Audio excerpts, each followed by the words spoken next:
तो ये बीमारी, महामारी, कष्टों को आपने निमंत्रण दिया। ये निमंत्रण दिया तब तुम्हारे घर में आए, ऐसे नहीं है। और इनसे पीछा छुड़ाना अब तुम्हारे बस की बात नहीं रही। अब तो और बढ़ेगा, इतना बढ़ेगा जीना मुश्किल हो जाए। सच्चे ईमानदार मुश्किल से रोटी पाएंगे।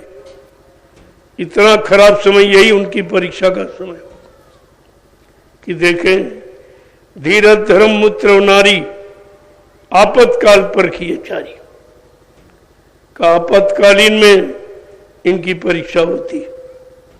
तुम्हारे में कितना धैर्य है, कितना धर्म पक्का सच्चा, और आपके साथी बराती सहयोगी कितने हैं जो हर दुख तकलीफ में तुम्हारा साथ दें। वो समय परीक्षा का आई, सबकी परीक्षा हो जाएगी। कौन किसका है, कौन किसकी मदद करेगा। अब तो ऐसा समय आ गया, सब परेशान होंगे। आपने देखा कोरोना में कोई किसकी मदद करता था? कोई किसी को छूता नहीं था। स्त्री पति को नहीं छूती, पति स्त्री को नहीं छूता, भाई भाई को नहीं छूता, बाप बेटे को नहीं छूता। इतनी नफरत पैदा कर दी गई और सब झूठा प्रचार। कोई कोरोना फरोना कुछ नहीं था, सब झूठा। ये झूठा प्रचार सब किया। मैंने तो चैलेंज के साथ कहा था कि जिसको कोरोना होगा हमारे नैमिषारण्य में आश्रम में आ जाए, सतगुरु धाम में आ जाए। वो 1 सप्ताह भंडारे की रोटी खाएगा और भजन करेगा और सेवा करेगा, ठीक हो जाएगा। एक कोरोना नहीं था, ये निमोनिया। पहले पुराने लोग वैद्य हकीम जानते थे, निमोनिया थी। अब ये नई तालीम पाने वाले निमोनिया जानते नहीं क्या थी। और बाबा जी ने पहले ही कहा था, लेकिन आप तो उनकी बात ही नहीं मानते हो। उन्होंने 10 जुलाई 1952 से सुनाना शुरू किया और 2012 तक मथुरा में खुद सुनाया। जगह जगह कार्यक्रम करके हो, तुम सब में गए हो, लेकिन तुम्हारे पास जो उन्होंने सुनाया हो तो कुछ नहीं आपके पास। अगर उनका सुनाया तुम्हारे पास होता तो आज तुम मुसीबत में नहीं जाते। तुम्हारा कोई कुछ कर ही नहीं सकता था अगर संत महात्माओं की बात मान लेते, लेकिन तुमने तो हंसी मजाक समझा। बाबा जी ने 6 नवंबर 1986 कितने पहले से बताया कि बच्चा अगर तुम शाकाहारी न हुए, हमारी इस बात को हंसी मजाक माना, तो कुदरत की तरफ से कि ऐसी बीमारी आ रही जिसका नाम होगा कोरोना। क्या न करो तो बीमारी नहीं आएगी, अगर करोगे नहीं मानोगे तो जरूर आ जाएगी। कोरोना का मतलब ये था, कहा था कि अंडे मत खाना। अंडा मुर्गी का मासिक धर्म है। कितनी गंदगी। आपकी धर्मपत्नी जब मासिक धर्म होती है तो 5 दिन आप उसके हाथ का भोजन नहीं करते, उसको आप छूते नहीं हो कि बीमारी लग जाएगी कोई। क्योंकि उस समय के कीटाणु बड़े जहरीले होते हैं।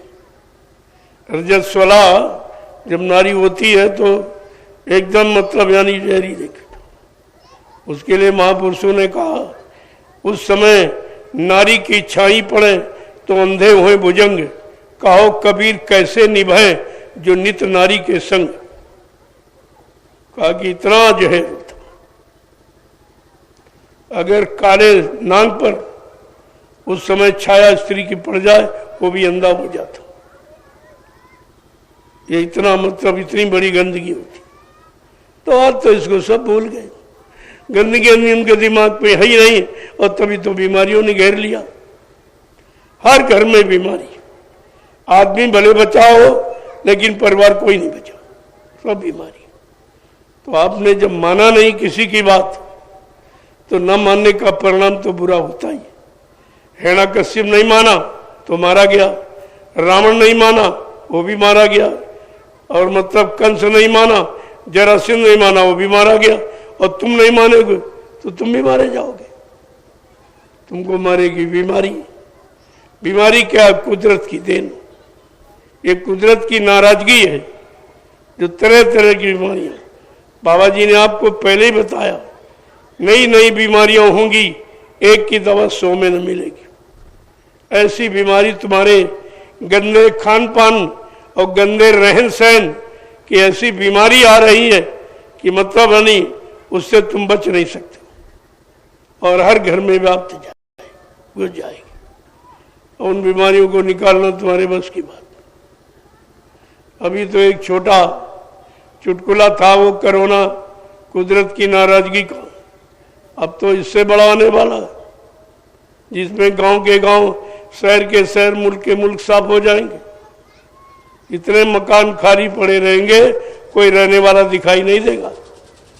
और आप तो भी एक एक इंच जमीन पे झगड़ा, क्योंकि तुमको अपना भविष्य नहीं मालूम कि गंदे खान पान और गंदे कर्मों के द्वारा कैसा भविष्य बन गया, जिसमें तुम अपने आप को रख नहीं पाओगे।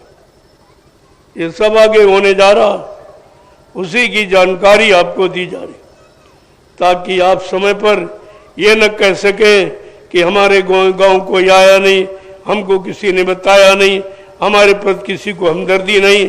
तो महात्माओं को तुम्हारे प्रति हमदर्दी है, तुमको हो ना हो, लेकिन उनको तुम्हारे से आगे अगर नहीं होती तो यहाँ आने की क्या जरूरत थी। और कोई आया, किसी ने आपको प्रसाद दिया है बीमारी महामारी कष्टों से बचने के लिए। आज तक जिनको आपने नोट दिया, चंदा और वोट दिया, और महंगाई, गरीबी, सब बेरोजगारी सब झेली, क्या कोई नेता आया उसने बताया भाई बीमारी आ रही, लो दवा ले लो? वो भी नहीं कोई आया।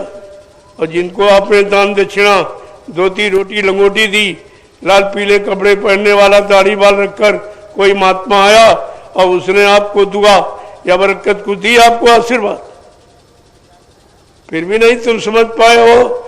ऐसी कठिन स्थिति परिस्थिति में अब तुम्हारी मदद करने वाला कोई नहीं रहा, कोई नहीं रहा जो आपकी मदद करे। इसलिए समय की चीज को समय से ले लीजिए, नहीं रोना पड़ेगा रोना। अब पछताने का समय तो निकल गया। बाबा जी ने पहले कहा था कि पहले हथौड़ी बजेगी, फिर हथौड़ा लगेगा, फिर लगेगा घन, सबकी बुद्धि सन्न हो जाएगी। अब तुम महात्माओं की इशारों को क्या समझो? जब सत्संग नहीं किया, वचनों को नहीं माना, जीवन में नहीं उतारा, तो उनके गूढ़ राज रहस्य वचनों को आप कैसे समझोगे जो तुम्हारी संभाल के, तुम्हारी संभाल के लिए नहीं समझ पाते। आप भूल जाते हो और उसी का नुकसान उठाते हो। इसलिए ये समय का संदेश है आप सबके लिए, एक जाति एक मजहब धर्म के लिए नहीं, सबके लिए। महात्मा सबके होते हैं और सबका हित भला चाहते हैं। उनके यहाँ कोई जात पात, कोई मजहब धर्म का फिरका, कोई हिंदू मुसलमान का, कोई छोटे बड़े गरीब अमीर, कोई पढ़े लिखे अनपढ़, कोई स्त्री पुरुष का कोई झगड़ा नहीं। कोई स्त्री पुरुष को समझते ही नहीं, वो तो सारी जीवात्माओं का खोल समझते इस शरीर को। ये चमड़े का शरीर जीवात्मा का खोल है, चाहे स्त्री तन हो चाहे पुरुष तन। और तुमने अपनी मानसिकता, गलत मानसिकता से और स्त्री पुरुष मान लिया और उसी में फंस गए। आप स्त्री पुरुष में और पुरुष स्त्री में फंस गई। अब कोई निकालने वाला तो है नहीं। जो इन दोनों से निकला, अलग खड़ा, न पुरुष में फंसा न स्त्री में फंसा, ऐसा निकला व्यक्ति आपको निकालेगा। वो निकाल लेगा, वो तुम्हारे सब काम धीरज से करते। लेकिन तुम बात तो मानो, तुम करने के लिए कुछ थोड़ा बहुत निमिष मात्र खड़े तो हो जाओ, काम तो तुम्हारा कर दिया जाएगा। लेकिन खड़े तो हो जाओ, किसका काम किया जाए? कोई कराने वाला होना चाहिए, तब तो उसका काम किया जाए। तो बात समझने की, अब नहीं समझ पाते हो तो भूल भ्रम में रह जाओगे, ये भी समय आपका निकल जाएगा। और तुम्हारे मानव जीवन के दो ही बिंदु हैं, रोटी और बेटी। जीवन के लिए, जीने के लिए, शरीर की रक्षा के लिए रोटी और इज्जत के लिए बेटी। ये दोनों की मदद हो जाओ और आपको क्या चाहिए। लेकिन ये दोनों की मदद किसी की बस की बात नहीं है। वो पहले आपको इशारे में बता दिया गया, दूरदर्शी आएगी, मां बहनों की लाज बचाएगी। दूरदर्शी का संकेत 100 मन बीघा देंगे खेत। दूरदर्शी का उद्देश्य विश्व गुरु हो भारत देश। ये दूरदर्शी का और किसी का नहीं है। दूरदर्शी कोई आटी पाटी नहीं है। दूरदर्शी सारे यानी विश्व के सारे मनों की व्यवस्था, प्रेमियों व्यवस्था का, मानवीय व्यवस्था का नाम है दूरदर्शी। अभी तक लोग दूरदर्शी को समझ ही नहीं पाए। बाबा जी ने 18 वर्ष प्रचार कराया, लेकिन समझ में किसी की नहीं है। न शिष्यों की, चेलों की समझ में आया, न दुनियादार तो बेचारे जानते ही नहीं। ये चेले भी नहीं समझ पाए, इनको भी कुछ नहीं मालूम कि दूरदर्शी क्या है। जबकि कहा गया था दूरदर्शी नहीं राजनीति, गुरु को पाने की है एक रीति। वो गुरु तक पहुंचने की सड़क है। दूरदर्शी का मतलब जो दूर तक देखता हो, दूर तक समझता हो और सारी समस्याओं को का दूरदर्शी यानी समाधान करना जानता हो और सबके दुख तकलीफ को दूर कर दे, उसे कहेंगे दूरदर्शी। अभी भी लोगों की समझ में नहीं आ रहा ये क्या है। ये संतों महात्माओं की भूमिका है। जब भगवान नहीं समझ पाए, गुरुद्वाराचार्य की व्यवस्था को गुरुदेव कृष्ण कहने लगे कि गुरुदेव ये क्या है, ये चक्रव्यूह क्या है।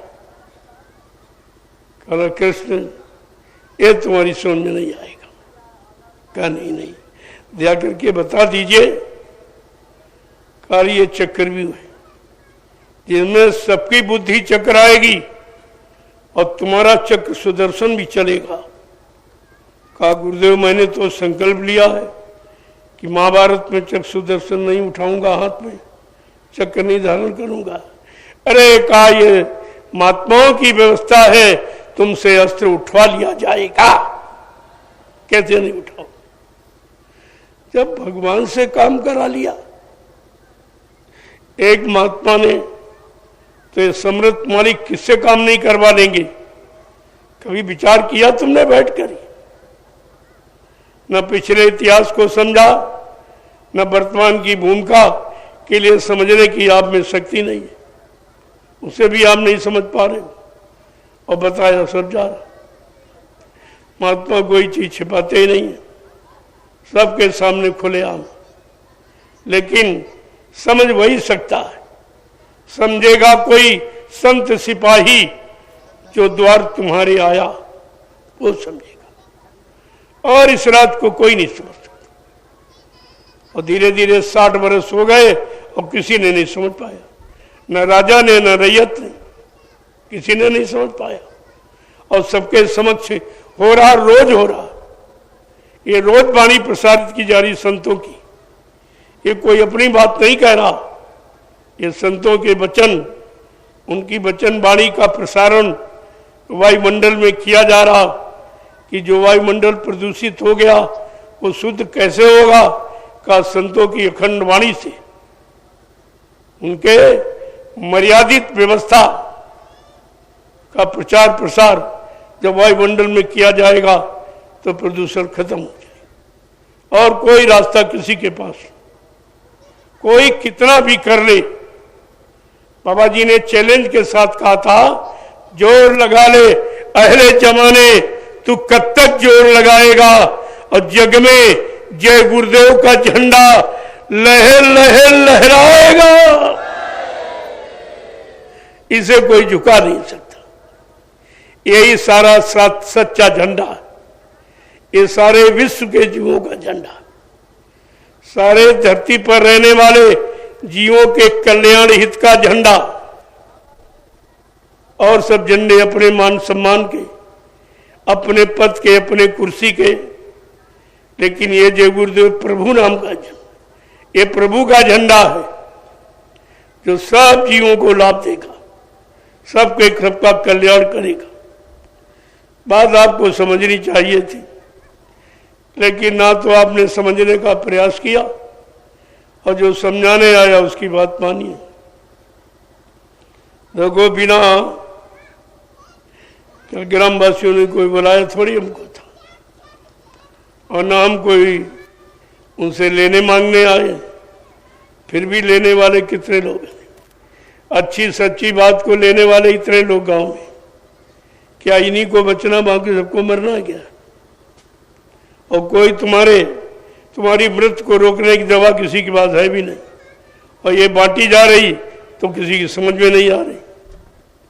ये लेके तुम्हारे गांव कोई नहीं आएगा, चाहे वो नेता हो चाहे महात्मा हो, और आपने उनको सब कुछ दिया।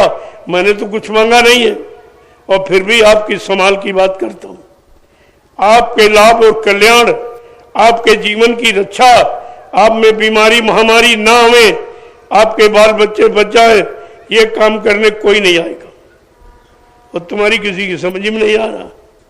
तो ये का है? ये तो काल आ गया, वो समझने नहीं थे। अब तो आपको काल के हवाले जाना ही होगा। जब संत मन समझ में ना आवे, जैसे रोगी को वैद्य हकीम पर विश्वास न हो, उनकी दवा पर विश्वास न हो, और परहेज न करे और दवा का प्रयोग न करे, तो वो मृत्यु के सिवा और कुछ नहीं मिलेगा, वो मृत्यु के हवाले हो जाएगा। वही आपके हाल है कि जब सच्ची अच्छी बात कोई कहने वाला नहीं, कोई तुम्हें बचाने वाला नहीं, जो बीमारी महामारी आगे आ रही भयानक, जिसमें गांव के गांव, शहर के शहर, मुल्क के मुल्क साफ हो जाएंगे, फिर भी तुम्हारे जू नहीं रेंग रहा कि इतना खराब समय आ रहा। कोई आज तक बताने नहीं आया। जिनको चंदा नोट वोट दिया, महंगाई झेली आपने, बेरोजगारी, सब, कोई नेता नहीं आया, कोई प्रधानमंत्री मुख्यमंत्री नहीं आया बताने। अगर तुमको अपना समझता, भारत की जनता को अपना समझते, तो अपने के प्रति सबको हमदर्दी होती। ये कैसे अपने जिनको तुम्हारे से कोई हमदर्दी नहीं? फिर भी तुम्हारी समझ में नहीं आ रहा। तुम्हारी बुद्धि का विवेक शून्य हो गया। अच्छी सच्ची बात एक तो कोई कहने बताने वाला नहीं है, और अगर बताने वाला आ जाए तो आपको सुनाई नहीं देता। क्या गांव में इतने लोग रहते? आएगा समझ में, ये थोड़ा समय निकल जाने दो, तुम दौड़े भागो घूमोगे। यही सत्संग, यही चर्चा सुनने के लिए तुम 500-500 किलोमीटर दौड़ के जाओगे, महात्मा आगे निकल जाएंगे, फिर दौड़ोगे पीछे, फिर आगे निकल जाएंगे। तब तुम्हारी समझ में आएगा कि संत वचन के सिवा किसी के कोई वचन ऐसे नहीं जो तुम्हारी रक्षा और हिफाजत मदद कर दे। लेकिन नहीं समझ में आता। ये भी है, काल के हवाले हो तो दयाल की बात कैसे समझ में आई? वो तो आपको काल के हवाले होना ही पड़ेगा, क्योंकि तुमने काल के कानून को माना है। कितनी हत्याएं जीवन में की हैं, कितने मुर्गे काटे, कितने बकरे मारे, कितनी मछली मारी, कितने अंडे फोड़े, कितने गर्भपात करके मासूम बच्चों की हत्या किए बैठे हो। तो तुम्हें संत वचन कैसे समझ में आएंगे? तुम्हारा बचने का कोई विधान है ही नहीं। इतना पापों का घड़ा तुमने भर रखा, तभी तुमको संत वचन, संत वाणी सुनाई ही नहीं देती। और तुम जानो, तुम्हारा काम जाने। हम तो जो हुक्म आदेश मिला है कि जल्दी से इनको सुना दो, बता दो, ये सब काल के गाल में जाने वाले हैं, ताकि कोई समय पर ये न कह सके कि हमको हमारे प्रति किसी की हमदर्दी नहीं थी देश में। ये आप नहीं कर सकते। बिना बुलाए हम आए और बिना पूछे आपको बता रहे। तुमने पूछा भी नहीं है और तुमने बुलाया भी नहीं और तुमसे कुछ मांगा भी नहीं जा रहा। ऐसा सस्ता बचाने का समय कौन लेके आपके पास आएगा? ये सब विचार करना चाहिए। उनके माँ बाप को जानकारी नहीं तो बेचारे बच्चों को क्या जानकारी देंगे? वो खुद ही नहीं जानते कि मानव जीवन किस काम के लिए मिला, तो बाल बच्चों को क्या बताएं, क्या समझाएंगे? लेकिन यहाँ तो सब जानकारी आपको दी जा रही है। और इसी से आपका काम होना है। और अब कोई यत्न, कोई तरीका ऐसा नहीं है जिससे तुम अपने आप को बचा सको। जो तुम ये सोच रहे हो अहंकार, गरुड़, गुमान, घमंड में कि हमारे पास रहने के लिए मकान है, खाने के लिए रोटी है और लाने के लिए खेत है, नौकरी है, धंधा है, व्यापार है और सहयोग के लिए पति पत्नी, बाल बच्चे, भाई बहन, बिरादर, तुम ये भूल गए हो। ये कुदरत से एक झटके में चला जाएगा। कुदरत के एक झटके में, यानी मिनट नहीं लगेंगे, ये 20 करोड़ गायब हो जाएंगे। उनको ये नहीं मालूम है कि कुदरत के हाथ में चार्ज है, तुम्हारे हाथ में कोई चार्ज नहीं। तुम्हारे बचने बचाने का कोई चार्ज, कोई उपाय तुम्हारे हाथ में नहीं है। वो तो महात्मा कुदरत को मनाना जानते हैं, उन्होंने मना लिया तभी रोका, नहीं पता नहीं अब तक क्या हो जाता, कुछ नहीं बचता। ये सब रसातल में चला जाता, क्योंकि धरती माँ, इसको आपने कितना गंदा किया, कितने बुरे पाप कर्म इसी धरती पर रोज करते हो कि इस धरती पर पलने वाले जीव, उनकी निर्मम हत्या करते हो, खून बहाते हो। अगर ये धरती माँ नाराज हो गई, कहीं कर्मठ ले ली, तो ये साफ रसातल में चला जाएगा। ये कुछ नहीं बचेगा तुम्हारे लिए। अभी तुमको होश नहीं है कि क्या होने जा रहा, उसी की सूचना मैं लेके आया हूं। मानो न मानो खुशी आपकी, हम मुसाफिर हैं, कल अपने घर जाएंगे। हम कोई मनाने थोड़ी आपको आए, हम तो आपको बताने आए हैं, याद कराने आए हैं कि संतों के वचनों को सुन लो, याद कर लो। ये वचन तुम्हारी संभाल करेंगे, बाकी ये सामान और रुपया पैसा और ये जनबल, ये तुम्हारा कोई काम नहीं करेगा। जय गुरुदेव, जय गुरुदेव, जय गुरुदेव, जय गुरुदेव, जय गुरुदेव। जय गुरुदेव। नाम किसका? प्रभु का। जय गुरुदेव। नाम किसका? प्रभु का। प्रभु का प्यारा नाम। जय। न कोई नेता, न कोई महात्मा। राजनीति नेताओं के हाथ में और धर्मनीति महात्माओं के हाथ में, और दोनों चुप है।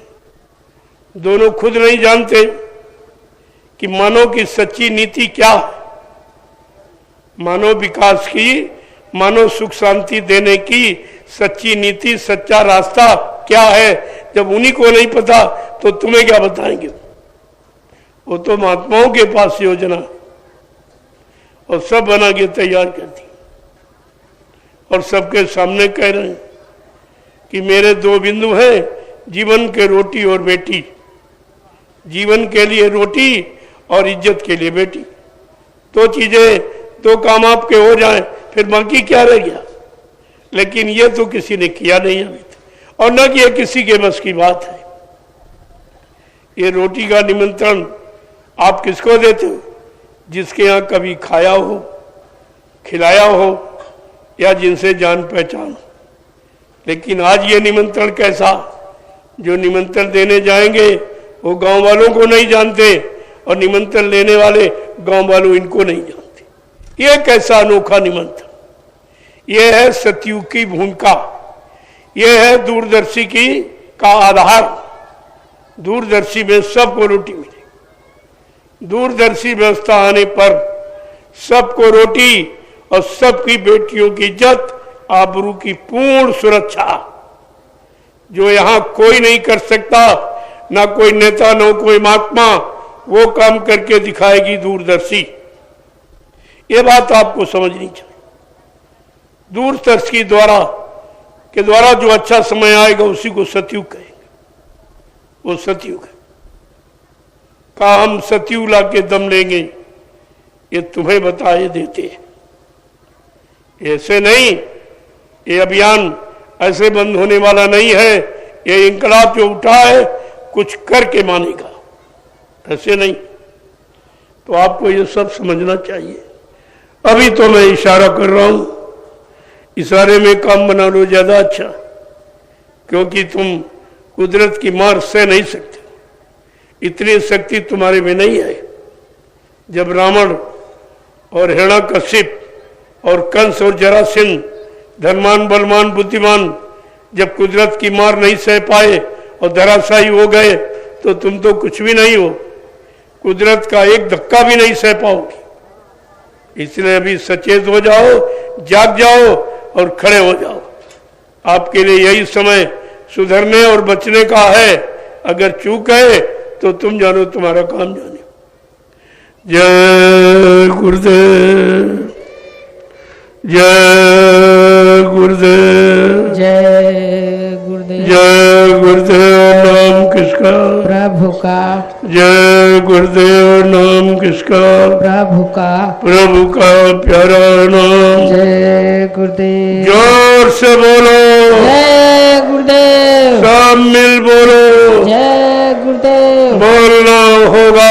जय गुरुदेव। अभी से बोलो, जय गुरुदेव। दुख दर्द हरेंगे, जय गुरुदेव। सब कष्ट मिटेंगे, जय गुरुदेव। सुख शांति भी देंगे। जय गुरुदेव। सबके दाता, जय गुरुदेव। सबके मालिक, जय गुरुदेव। प्रेम से बोले, जय गुरुदेव। ये नाम नहीं इंसान का, ये नाम है प्रभु का। ये काम नहीं इंसान का। ये काम है प्रभु का। इस बात को गांठ में बांध लो, ये इंसानों के बस का कोई काम नहीं रहा।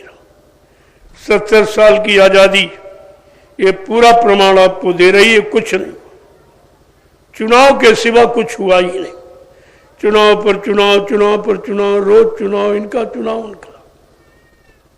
लेकिन भारत की जनता के भले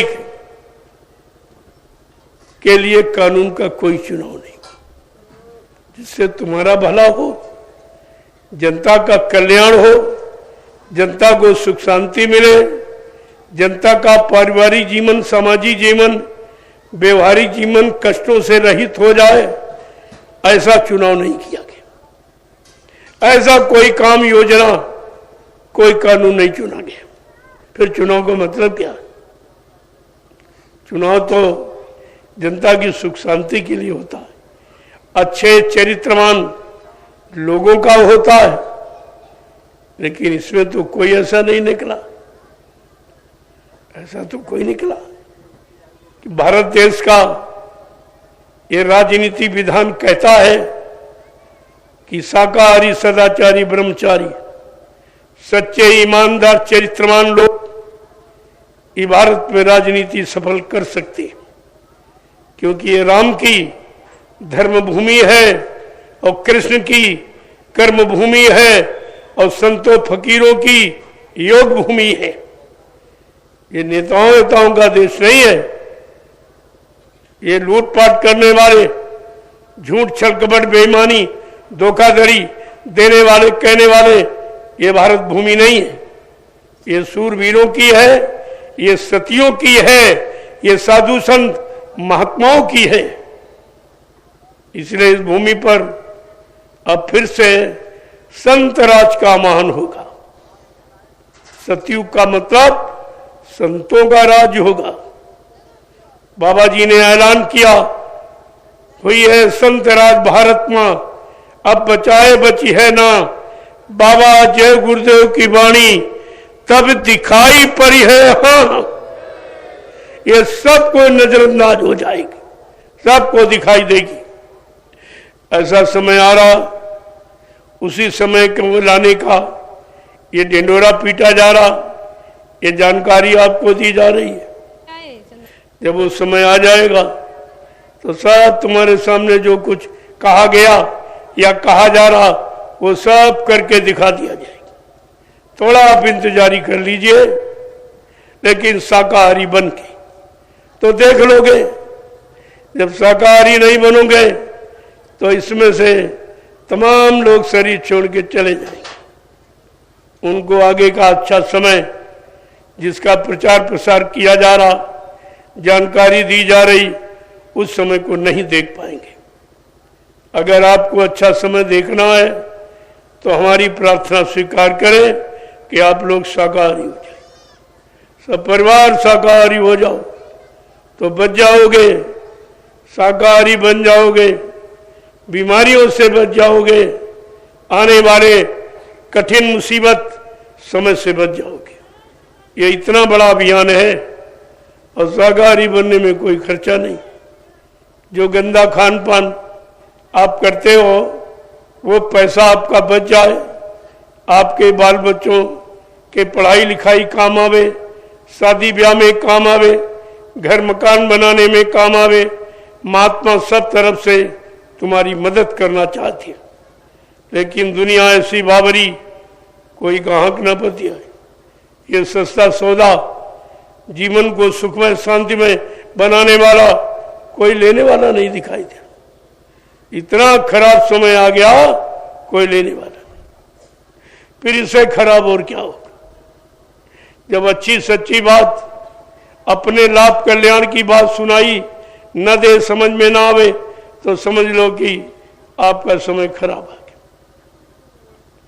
आप मौत आपको बिल्कुल सिर पे खड़ी है, वो आपको समझने नहीं दे रही, संतों के बाणे वचन को सुनने नहीं दे रही, समझने नहीं दे रही। वो तुम्हारे सिर पे खड़ी है, तुम्हारा मौत का इंतजार कर रही थी। कितनी जल्दी तुम खत्म हो, मेरे हवाले हो जाओ, क्योंकि तुम्हारे शरीर का भोजन ही मौत का भोजन है। वो सब इंतजार कर रही, और महात्मा बचाना चाहते हैं, उधर मौत इंतजार कर रही। अब तुम मौत की तरफ जा रहे हो कि महात्माओं की शरण में आ रहे हो, ये तो तुम ही सोचना है, तुमको ये करना है। जय गुरुदेव।